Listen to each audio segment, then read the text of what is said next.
Oi, oi! No vídeo de hoje eu resolvi trazer para vocês algumas dicas de planta, de projeto mesmo, sabe? Algumas dicas práticas. Para quem não me conhece, eu sou arquiteta, meu nome é Valéria Zambuja e a gente já tem vários vídeos legais aqui no canal para vocês verem. Temos vários diários de obra, temos direto na planta, que foi o que inspirou esse vídeo, que eu sempre recebo várias dúvidas. Ai, meu terreno tem tal tamanho? Cabe? Se eu fizer uma casa assim, vai caber no meu terreno? Então, baseado na pergunta de vocês, resolvi trazer esse vídeo. Vamos lá?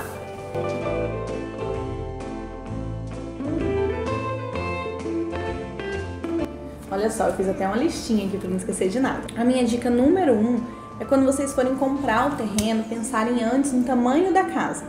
Isso interfere como? Cada cidade, cada estado, eles têm um índice urbanístico certinho que determina qual é a porcentagem de área construída e qual é a porcentagem de taxa permeável. Essas duas taxas, elas são muito importantes. O que significa? Que se o seu terreno tem 100 metros e eu só posso construir 50% de área construída, eu só vou poder construir 50 metros do térreo, né? Se eu quero uma casa de 100 metros, então a gente faz a conta ao contrário. Se minha taxa de ocupação aqui da minha cidade é 50%, eu vou precisar de um terreno de no mínimo 200 metros para poder construir 100 metros. Então isso interfere demais. Os índices urbanísticos das regiões de vocês, da cidade de vocês, eles interferem diretamente no projeto. A gente tem que seguir esses índices. Então é muito importante que, se vocês estão nessa busca, nessa procura, vejam qual é o índice da região de vocês, da cidade de vocês, para vocês terem noção certinho se vai caber ou não o que vocês desejam dentro do terreno, tá bom? Minha dica número 2 é quando vocês quiserem um corredor de acesso ao fundo, aquele corredor que vai lá no começo da casa até o final da casa, vocês tenham um terreno um pouquinho mais largo. Se ele for um terreno de 5 metros, fica muito difícil a gente fazer um corredor e ter uma casa mais confortável, uma casa mais larga. Então, terrenos a partir de 8, 10 metros são ideal para a gente ter esse corredor lateral para o fundo, tá bom? Todo projeto a gente precisa aprovar com no mínimo uma vaga de garagem. O que significa isso? Que a gente vai ter que ter um espaço de no mínimo 2,5 por 5 de profundidade para o carro.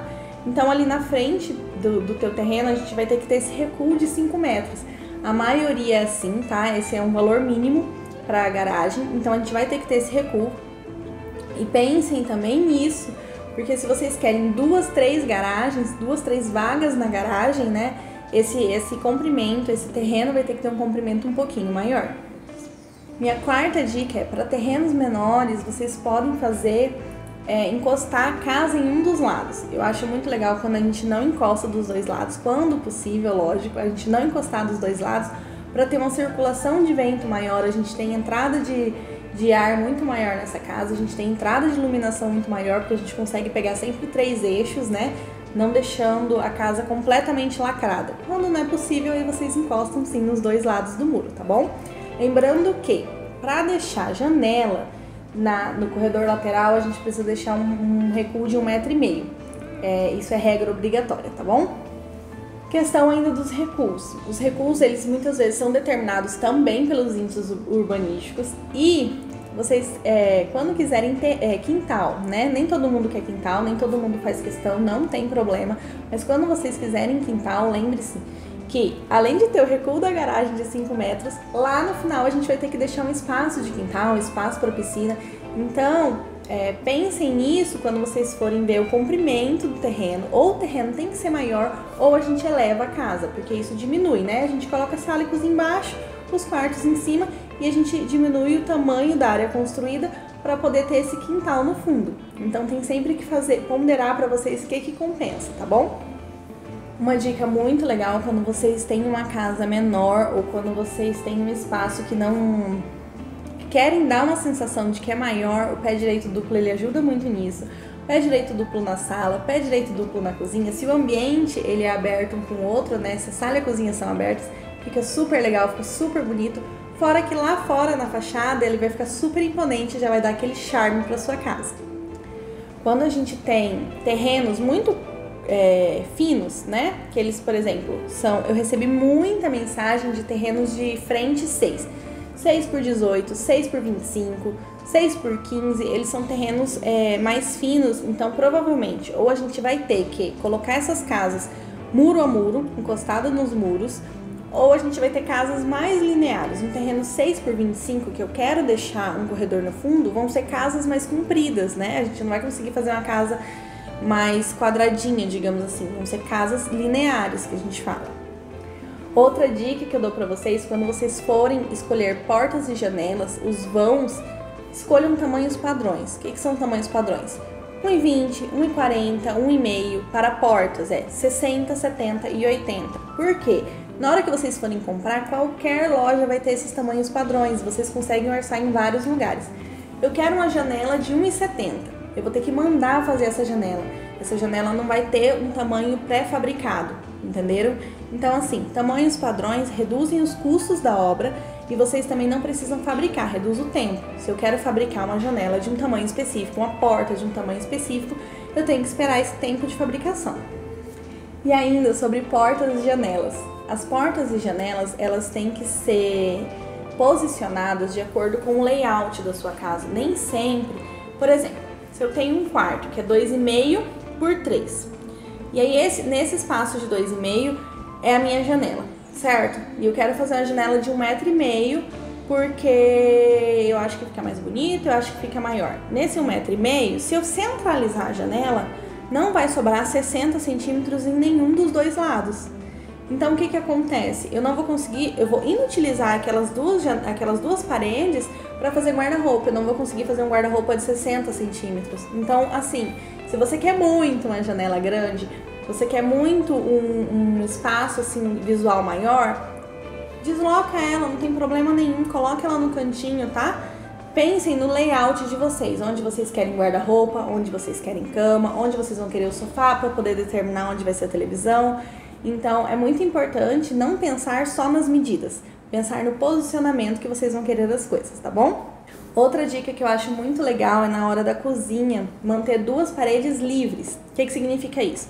Cozinha normalmente tem a entrada da área de serviço ou a saída da cozinha, tem a janela e tem a porta que dá para a sala. E se não tiver a porta que dá para a sala, tem o vão, né? O vão que dá para a sala.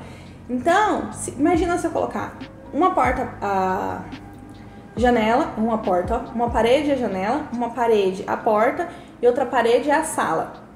Eu tenho 3 paredes que eu utilizei com essas esquadrias e aí eu acabo reduzindo o meu espaço para pôr armário, para pôr a geladeira, que a geladeira é alta. Aonde vai a janela, normalmente a gente coloca a pia, certo? Porque a gente consegue colocar embaixo. Mas se eu ocupei as minhas outras 2 paredes com portas, só resta uma para mim colocar a geladeira e os armários. Então tentem manter 2 paredes livres. É muito legal porque você consegue ter mais espaço de armário. Quando vocês quiserem fazer cozinha aberta, a gente não necessariamente tem que dividir elas com balcão. A gente pode dividir elas com mesa, a gente pode dividir com painel da televisão, que fica super legal também. Então, quando vocês quiserem uma cozinha americana, não necessariamente tem que ter um balcão, tá? A cozinha americana, ela é baseada no balcão, mas a cozinha aberta, os ambientes conjugados, eles são abertos, eles são divididos com objetos, às vezes com móveis, tá? Não tem problema nenhum. E aí, quando vocês forem fazer balcão, pensem no que vocês querem. Se vocês querem cadeira, o balcão ele tem 70 centímetros, altura padrão de mesa, vocês fazem um balcãozinho baixo e colocam cadeira e dá para usar perfeitamente. Quando vocês quiserem usar com banquetas altas, esse padrão tem que ser, esse balcão tem que ser mais alto. Então, para banquetas altas de 70 centímetros a banqueta, a gente precisa de um balcão de 1 metro mais ou menos, tá bom? 13ª dica, gente.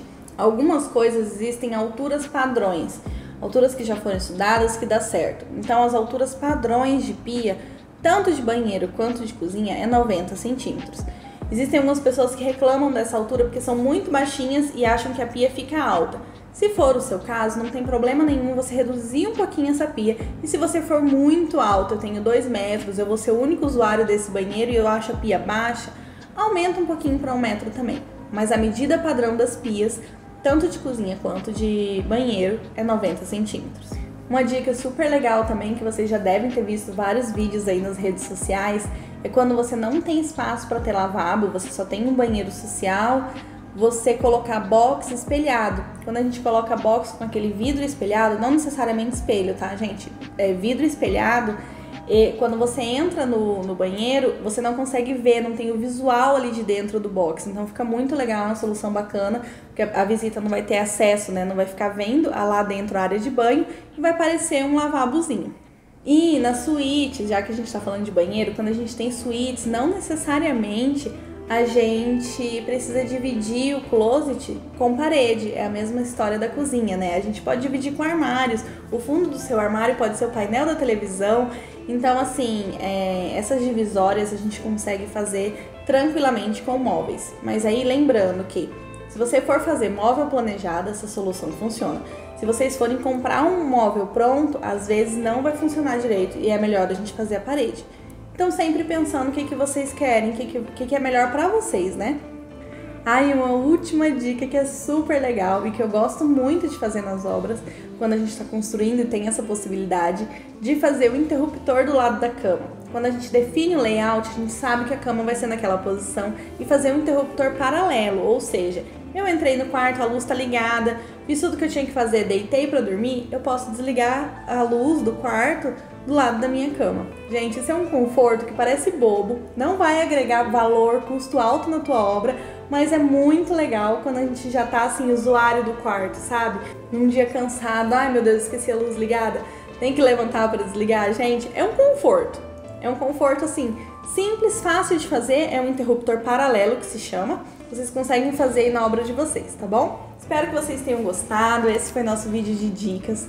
Eu acho que foram em torno de 16 dicas aí que eu dei pra vocês. Se ficou alguma dúvida, manda aqui sua pergunta pra mim, eu posso fazer parte 1, parte 2, tá bom? Espero que vocês tenham gostado. Não esquece de deixar seu like aqui pra mim e se inscreve no canal. Tchau, tchau!